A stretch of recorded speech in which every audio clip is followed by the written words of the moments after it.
Здравейте! Адмирирам обособяването на професията менеджер на гериатрични грижи, както и въвеждането като студентска специалност, защото в България населението е все по-застаряващо. Няма подготвени кадри към момента, които да работят за специфичните нужди, които тези застаряващи хора имат. Също така има огромно количество семейства, в които синовете и дъщерите поради икономически причини са принудени да живеят и работят в чужбина, което също създава един своеобразен луфт и липса на грижа от най-близките за тези възрастни хора.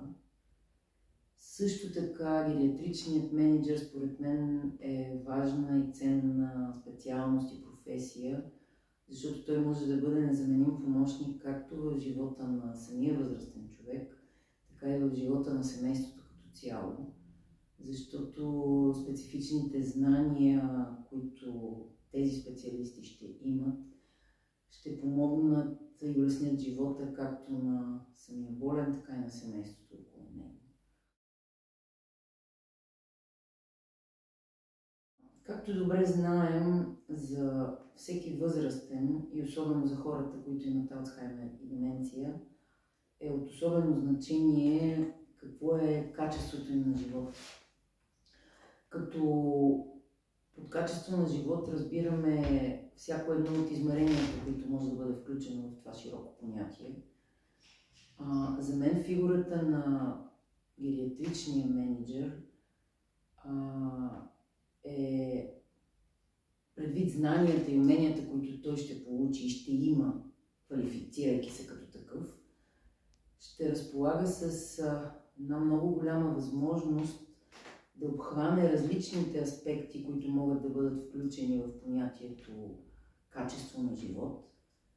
И като се започне от здравословното състояние на един възрастен човек, от интелектуалните му и физически способности, като се мине през ежедневните дейности, които той може да извършва съобразно състоянието, в което се намира, като се мине през социално-икономическите дейности и статус, които той поддържа, и най-вече се завърши с емоционалните и социалните потребности и отношения, в които той влиза.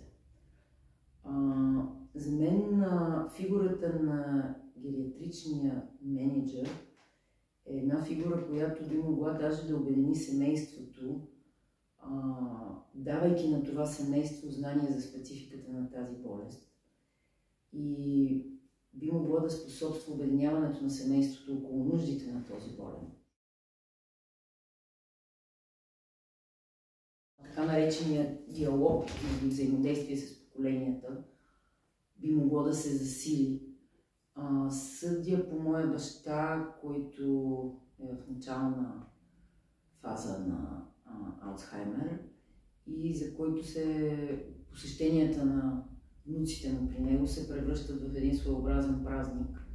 Не само защото това го вади от рутината на ежедневието, което той има, но и защото с тях той може да беседва по различни теми, които ги вълнуват, може да им разкаже свои спомени, което неминуемо е добре, чисто емоционално за него.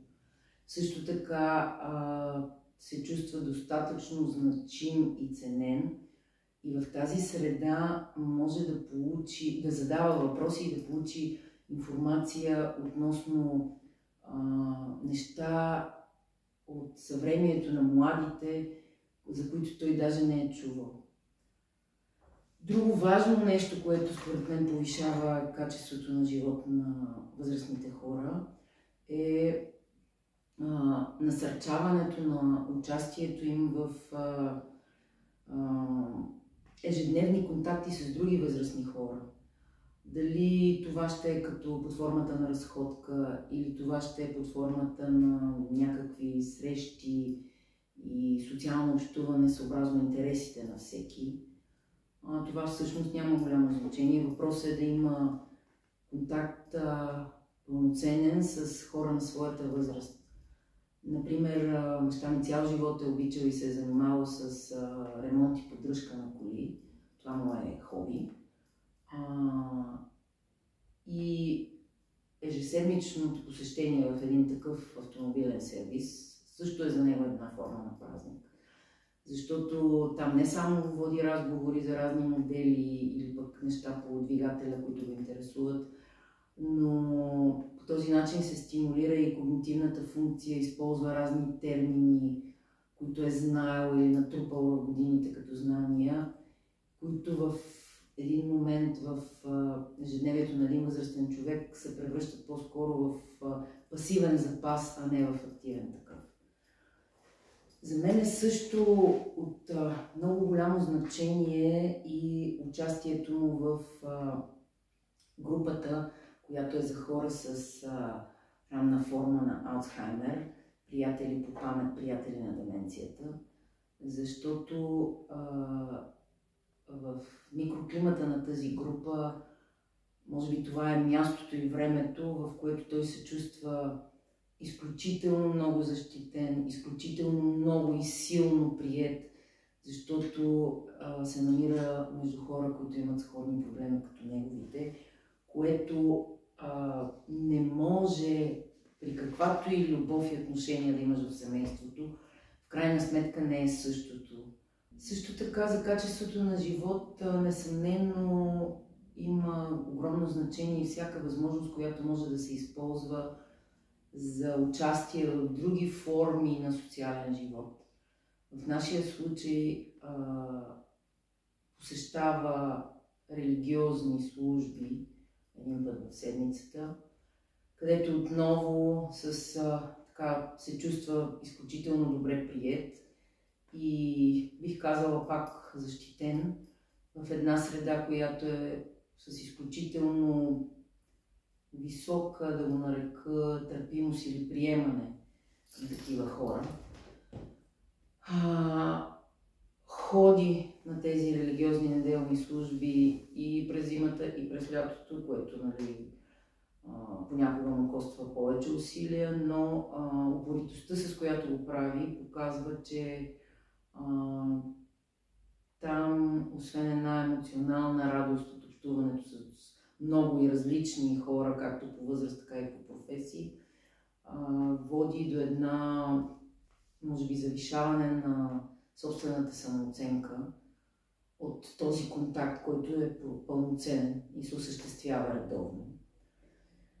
Също така бих искала да кажа, че може би за качеството на живот на хората, диагностицирани с Алцхаймер и другите видове деменции, от основно, от ключово, от най-решаващо значение е ролята, връзката с волногледача. В нашия случай това съм аз и моята задача е да вляза в неговия свят, да се опитам да го разбера максимално, да го предразположа и на базата на една голяма любов, на едно голямо търпение, на създаването на една емоционално спокойна за него среда, дори и в това да му дам достатъчно време, за да събере мислите си, да успее да ги формулира. В това се състои голямата роля, голямата деликатност и голямата тънкост на това да си волногледач на такъв човек. Но в крайна сметка това е най-хубавото и най-качественото и най-ценното, което аз или всеки, който се грижи за такъв болен, можем да направим за него.